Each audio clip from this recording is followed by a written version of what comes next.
This session will introduce you to the notation of time series. Ordinarily, in time series, you will have observed something like the demand for a product at fixed intervals, such as weeks or months. Then you try to fit that data to a model to make a forecast of the future. We will, for instructional purposes, do the opposite. We will pretend that we are the oracle who knows the model and then infer what the observations will look like. Suppose you are planning to create a supply chain simulation like the one we use at UT, and you need to create a mechanism for generating the demand.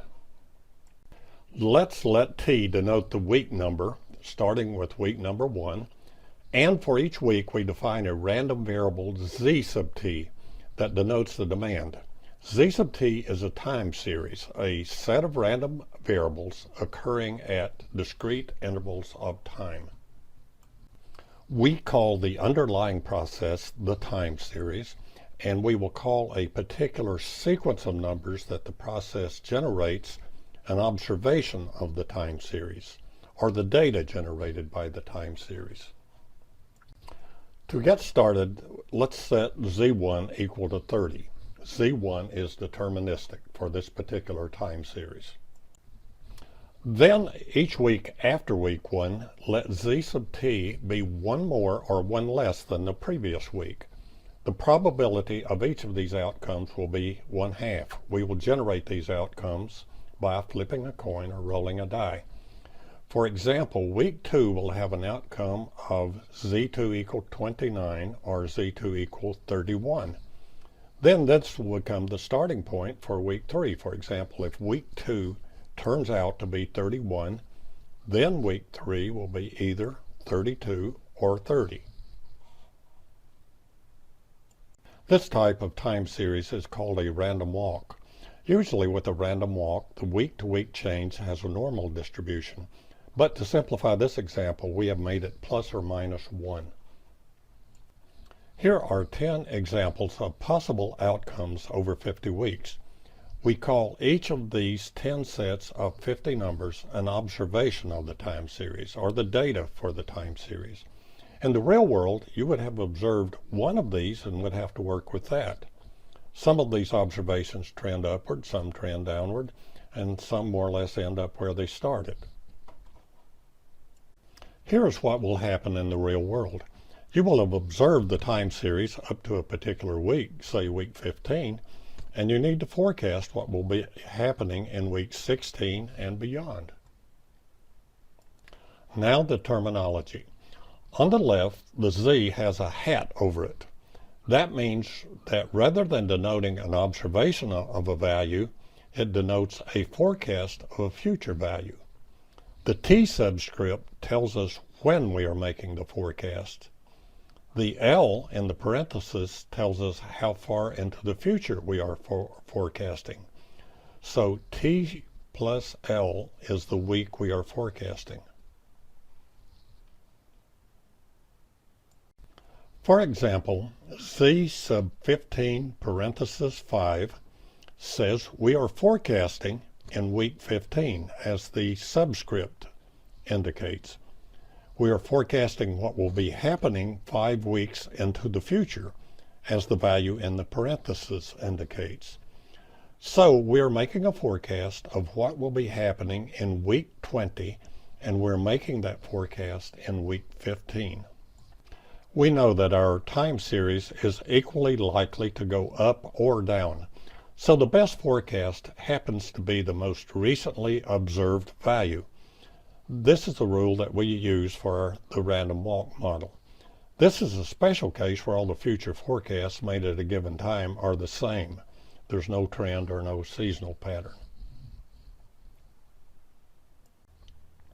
We want to quantify the quality of the forecast, so we define the forecast error as the difference between what we eventually observe and what we had forecasted earlier.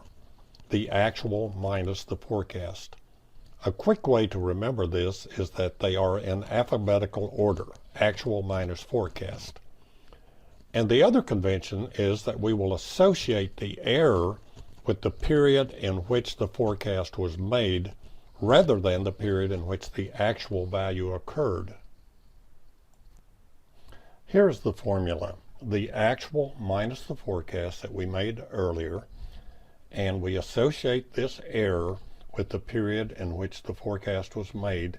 We call this error E sub t parentheses L. The forecast was made in period T. We forecasted L periods into the future, and then we associate the difference between the actual and the forecast with period T.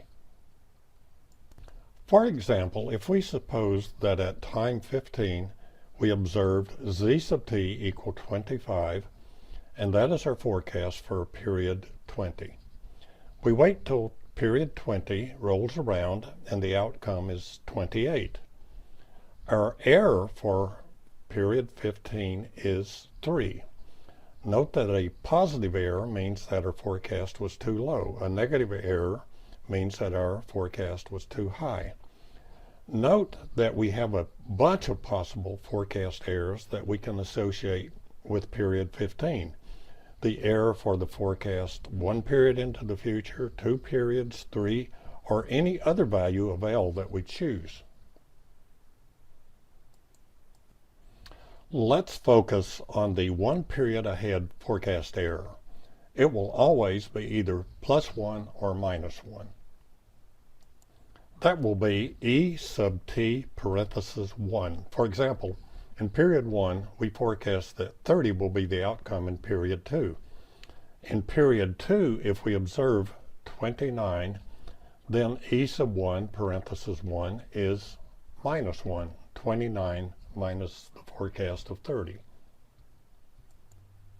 The measure of the quality of the forecast that we will use is the standard deviation of the 1 period ahead forecast errors, and we call that number the standard error.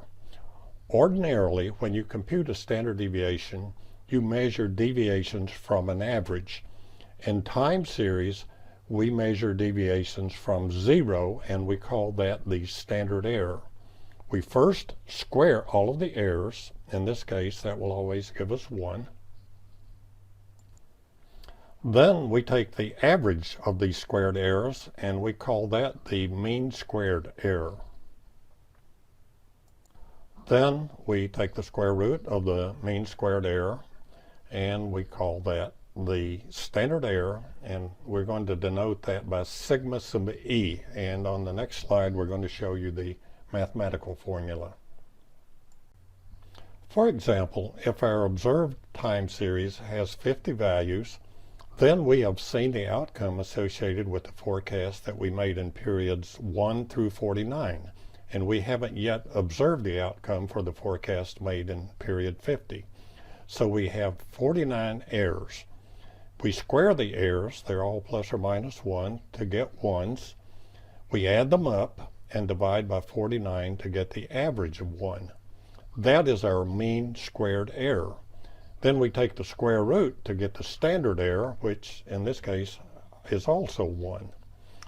In the next session, we will learn how to compute the standard deviation of the multi-period forecast. For example, when you're forecasting 2 or more periods into the future.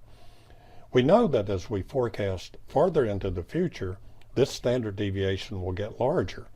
And it sounds messy to compute, but there's some good news. Once we get the 1 period ahead standard deviation, or the standard error, then we can adjust this to get the multi-period standard deviation.